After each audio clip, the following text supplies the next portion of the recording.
বলেন মান জাআলাল কুরআনা আমামাহু তাআতাহু ইলাল জান্নাহ, যারা কোরআন মানবে, কোরআন অনুযায়ী যারা জীবন চালাবে, ওই মানুষটা দুনিয়া থেকে বিদায় নিতে দেরি করবে, আমার আল্লাহর জান্নাত পেতে দেরি করবে না।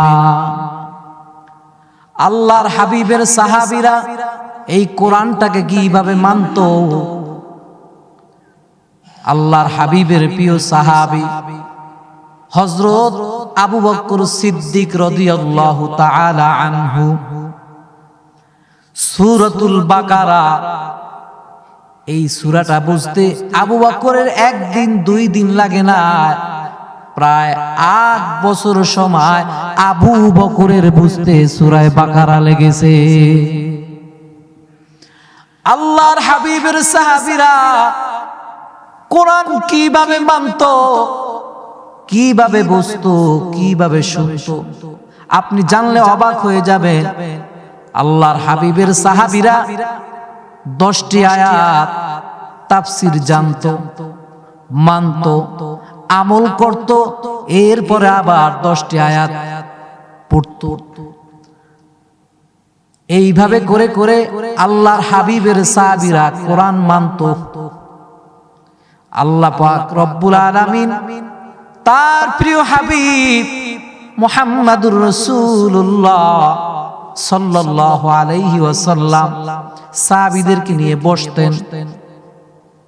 হঠাৎ করে দেখা যাইতো একজন যুবক ইহুদি ওই সাহাবীদের ভিতরে তিনিও বসতো, কিন্তু ওই যুবকটা আল্লাহর হাবিবের চেহারা মোবারকের দিকে তাকায়া তাকায়া চোখের পানি ছেড়ে দিত, কান্না করত। আল্লাহর হাবিব কি বলতো শুনতো, সঠিকভাবে শ্রবণ করত। এভাবে করে একদিন, 2 দিন, 3 দিন, 5 দিন, 10 দিন সাহাবায়ে কেরাম তাদের ভিতরে ওই যুবকটা, ইহুদি যুবকটা বসতো। হঠাৎ দেখা গেল একদিন ওই ইহুদি যুবকটা দেখা গেল না। আল্লাহর হাবিব আখিরি নবীজি আমার মুহাম্মাদুর রাসূলুল্লাহ সাল্লাল্লাহু আলাইহি ওয়াসাল্লাম সাহাবীদেরকে বললেন, ও সাহাবীরা, ওই যুবকটা কোথায়? তোমাদের ভিতরে যিনি বসতো, ওই ইহুদি যুবকটা আজকে কোথায়? আমি একটু জানতে চাই।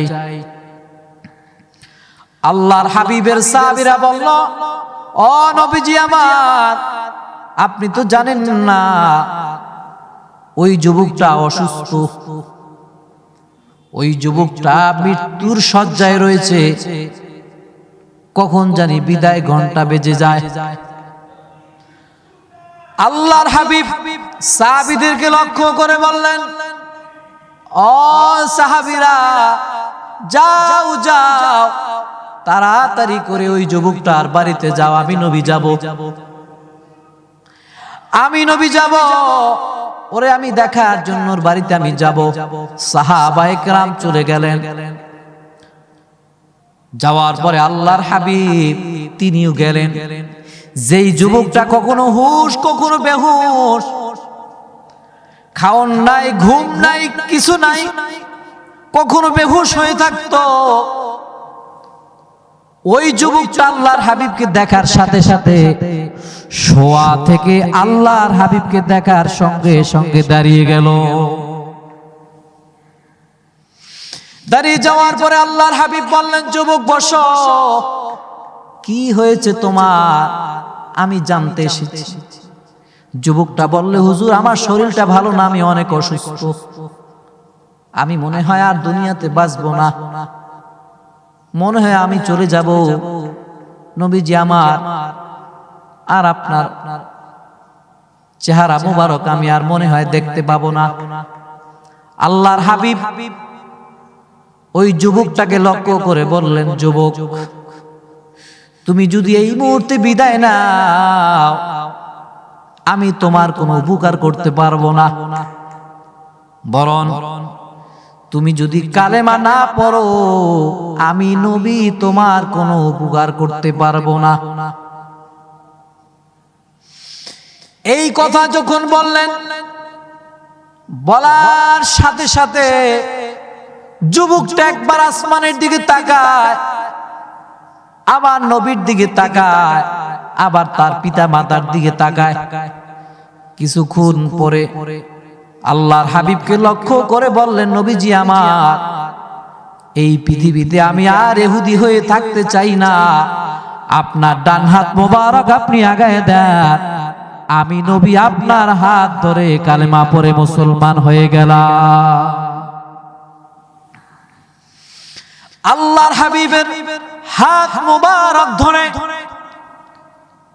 তিনি কালেমা পড়লেন, মুসলমান হয়ে গেলেন। মোটামুটি যুবকটা অসুস্থ থেকে সুস্থ হয়ে গেল। আল্লাহর হাবিব ওর সুস্থতা দেখে তিনি চলে গেলেন। আল্লাহর হাবিব তার বাসায় যাওয়ার আগেই শুনে যেই যুবকটা কালেমা পড়েছে ওই যুবকটা নাকি বিদায় নিয়ে চলে গেছে। আল্লাহর হাবিব সাহাবীদেরকে বললেন, ও সাহাবীরা, যাও যাও ওর বাড়িতে যাও, ওকে তাড়াতাড়ি করে গোসল করাও, কাফন দাফনের ব্যবস্থা করো। কারণ ওর মা বাবা সব অমুসলিম, কেউ তো জানে না মুসলিমদের খবর। তাড়াতাড়ি করো, ওকে তোমরা গোসল করাও, কাপড় পরাও, ঘর খনন করো।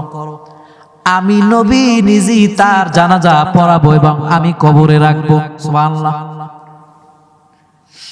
আল্লাহর হাবিব আখিরি নবীজি আমার মুহাম্মাদুর রাসূলুল্লাহ সাল্লাল্লাহু আলাইহি ওয়াসাল্লাম চলে গেলেন। আল্লাহর হাবিব সাহাবীদেরকে নিয়ে যাচ্ছেন জানাজার নামাজে।